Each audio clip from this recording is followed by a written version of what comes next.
সকালবেলা উঠেই বর বলল, তাহলে আজ কি রান্না করবে? আমি বললাম পটল আছে, আলু আছে, কাঁকরোল, কাঁচকলা, দেখি কি করি। তো বর বলল, পটল যখন আছে একটু পটল চিংড়ি করবে। আমিও বললাম হ্যাঁ, করবো না কেন, তাড়াতাড়ি যাও বাজার থেকে একটু চিংড়ি মাছ নিয়ে চলে আসো। ব্যাস, বলতে না বলতেই কিন্তু চিংড়ি মাছ এসে হাজির। এবার দেখো, চিংড়ি মাছটাকে আমি ভালো করে ঢেলে নিয়ে ধুয়ে ধায়ে পরিষ্কার করব। পরিষ্কার করতে গিয়ে যেমন নাজেহাল অবস্থা হবে সে তো আর বলার কথা নয়। কিন্তু দেখতে পাচ্ছ চিংড়িটা এখনো আঁশ সমেত যেন মনে হচ্ছে কতটা চিংড়ি হবে। কিন্তু দুঃখের ব্যাপার, এই চিংড়িগুলো ধুয়ে পরিষ্কার করার পর দেখো কেইটুকু হয়েছে। সত্যি চিংড়ি মাছের ওজনটা যে ওর আঁশেতেই চলে যায়, এটা আর কি বলবো। সাইজে কিন্তু বেশ মাঝারি সাইজেরই ছিল, ভালো লেগেছে ওই কারণের জন্য। তো চলো, এখানে ভালো করে চিংড়ি মাছটাকে ধুয়ে দেয় পরিষ্কার করে নিয়েছি। আর চিংড়ি মাছ ধোয়ার সময় অবশ্যই মনে রাখবে, চিংড়ি মাছের মাঝে ও পিঠে কালো রঙের সিট থাকে, সেটা কিন্তু অবশ্যই ভালো করে পরিষ্কার করে নিতে হবে। তো এখানে চিংড়ি মাছগুলোকে আমি সামান্য পরিমাণ নুন আর হলুদ দিয়ে ভালো করে মাখিয়ে নিচ্ছি।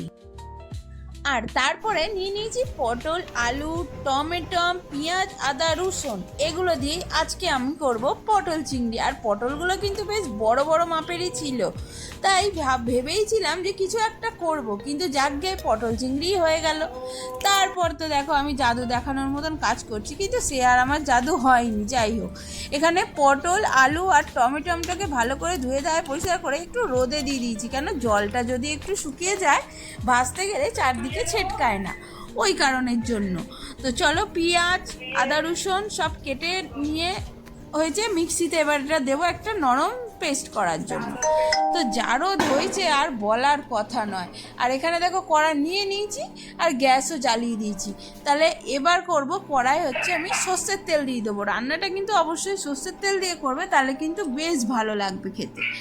তো যদি তোমাদের মনে হয় সাদা তেলে ইউজ করতে পারো। তো এখানে তেলটা আমি একটু বেশি নিয়েছি, কারণ এর মধ্যে আমি মাছগুলো ভাজবো, তারপর পটল আলুটাও ভেজে নেবো, আর মশলাটাও আমি এই তেলের মধ্যে তেল দিয়েই কষাবো। তো প্রথমেই দেখো চিংড়ি মাছগুলো দিয়ে দিয়েছি, আর কি সুন্দর করে অল্প অল্প করে ভাজবো। কিন্তু না, আমি একবারেই দিয়ে দিয়েছি, কারণ তেলটা এতটাই বেশি ছিল, কোনো প্রবলেম হবে না। তো চিংড়ি মাছটা দিয়ে দিচ্ছি। চিংড়ি মাছ কিন্তু নিজে থেকেই অল্প অল্প করে ভাজতে হবে, 30 থেকে 40 সেকেন্ডের মধ্যে কিন্তু ভেজে আমি মাছগুলোকে প্রপারভাবে তুলে নিয়েছি, সেটা তোমরা দেখতেই পাচ্ছ। তারপর আমি তেলের মধ্যে দিয়ে দেবো হচ্ছে পটলটাকেও লাল লাল করে প্রথমে ভালো করে ভেজে নেব, দিয়ে তারপর তুলে রাখবো। তারপর ফাইনালি এর মধ্যে দেবো হচ্ছে আলুটাকেও সেম লাল লাল করে ভেজে তুলে রাখবো। মাঝে মাঝে মনে হচ্ছে যে একটুখানি খেয়ে নিই, তারপরে ভাবছি না, খাবো না। তাও ভাবলাম যে না না, একটু খেয়েই দেখি তো কেমন হচ্ছে। তো খেয়ে নিলাম, গরম তো লাগছে প্রচুর, কি আর করা যাবে। তো দেখো এখানে হচ্ছে আলুটাও ভেজে নিচ্ছি ভালো করে, লাল লাল করে আলুটাকেও ভেজে তুলে রাখতে হবে, নাহলে কিন্তু হবে না। তো আলুটাকেও আমি এখানে ভালো করে নেড়ে চেড়ে একটু ভেজে নিচ্ছি। ভাজার সময় সামান্য পরিমাণে একটু যদি নুন দিয়ে দাও তাহলে কিন্তু ভালোই বেশ হয়। তো দেখো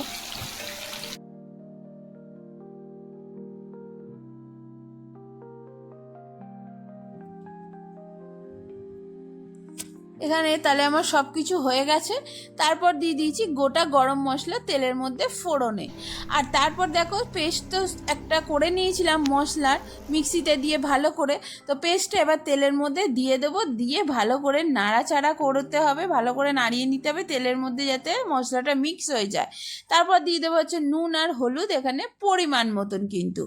তারপর একে একে যত মশলা দেওয়া আছে সেগুলো দেবো। তো দেখো এখানে প্রথমে দিচ্ছি হচ্ছে আমি ধনে গুঁড়ো, তারপর দেব সামান্য একটু জিরে গুঁড়ো, তারপর দেব হচ্ছে লঙ্কার গুঁড়ো।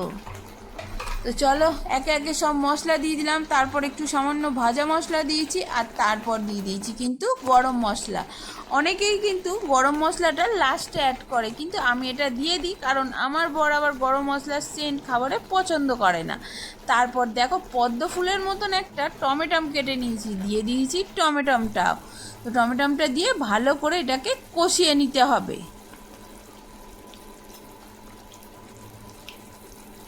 কষাতে কষাতে এর মধ্যে কিন্তু আমি অ্যাড করছি সামান্য পরিমাণ টক দই। টক দইটা দেওয়ার সময় অবশ্যই কিন্তু ফ্লেমটা লো রাখতে হবে। আর আমি কিন্তু টক দইটাকে আগে থেকে ফেটিয়ে নিইনি, আমি এর মধ্যে কড়াতে দিয়েই ভালো করে টক দইটাকে ফেটিয়ে নিয়েছি। যখনই পটল চিংড়ি করবে চেষ্টা করবে সামান্য একটু টক দই দিয়ে দেওয়ার, তার যা স্বাদ আসবে সে আর বলার কথা না। তো দেখো পটল আলু টালু ভালো করে দিয়ে এবার হচ্ছে ফাইনালি কষানোর টাইম। মশলা যত কষাবে যে কোনো রান্নার টেস্ট আর স্বাদ যেন আরও বেড়ে যাবে। টেস্ট আর স্বাদ যদিও একই কথা, আমি ভুলভাল বলছি, যাই হোক। তো দেখো এখানে কিন্তু আমি ভালো করে মশলাটাকে কষাচ্ছি চাপা দিয়ে দিয়ে। যত চাপা দিয়ে মশলা কষানো হবে তত বেশি ভালো হবে। তো দেখো মশলা কিন্তু আমাদের কষানো রেডি। সাইডে যে তেলগুলো বেরিয়েছে এটাই তার প্রমাণ যে প্রপারভাবে আমাদের কষানো হয়ে গেছে। আর ফাইনালি আমাদের তরকারিটা 90% কমপ্লিট হয়ে গেছে করা। তো চলো এইভাবে যদি পটল চিংড়ি করো, আহা, বিয়েবাড়ি অনুষ্ঠান বাড়ির কথা তো ভুলেই যাবে, মনে হবে তুমি নিজের হাতেরই পটল চিংড়িকে সব জায়গায় মিস করছো। তো চিংড়ি মাছগুলো দিয়েও হালকা অল্প একটু নেড়ে চেড়ে ভালো করে মিশিয়ে নিয়ে এর মধ্যে দিয়ে দেবো হচ্ছে আমি জল। তোমরা চাইলে এটা এখানে গরম জলও ইউজ করতে পারো, আমি ঠান্ডা জলই ইউজ করেছি যদিও। তো চলো পরিমাণ মতন জল দিতে হবে অবশ্যই। আর কলকাতার ফেমাস এই পটল চিংড়ি বাঙালিদের এতটাই প্রিয় যে আর বলার কথা নয়। তো দেখো এখানে জল টল দিয়ে আমি চাপা দিয়ে দেবো আর ফোটার জন্য ছেড়ে দেবো প্রায় 5 থেকে 10 মিনিট। ফুটে তো আমার পটল চিংড়ি ফাইনালি রেডি হয়েই গেছে এই গরমের মধ্যে। গরম হোক আর যাই হোক, খাওয়া কি আর বন্ধ আছে? খেতে তো হবেই, খিদে যে পেটে থাকেই সব সময়, সে তো শীত গ্রীষ্ম বর্ষা রোদ কিছুই মানে না। তো চলো পটল চিংড়ি আমার এখানে ফাইনালি রেডি হয়ে গেছে, চলে আসছি আবার দুপুরের পাতে। তো দেখো সুন্দরভাবে কি সুন্দরভাবে পাতটাকে সাজিয়ে নিয়েছি আজকে।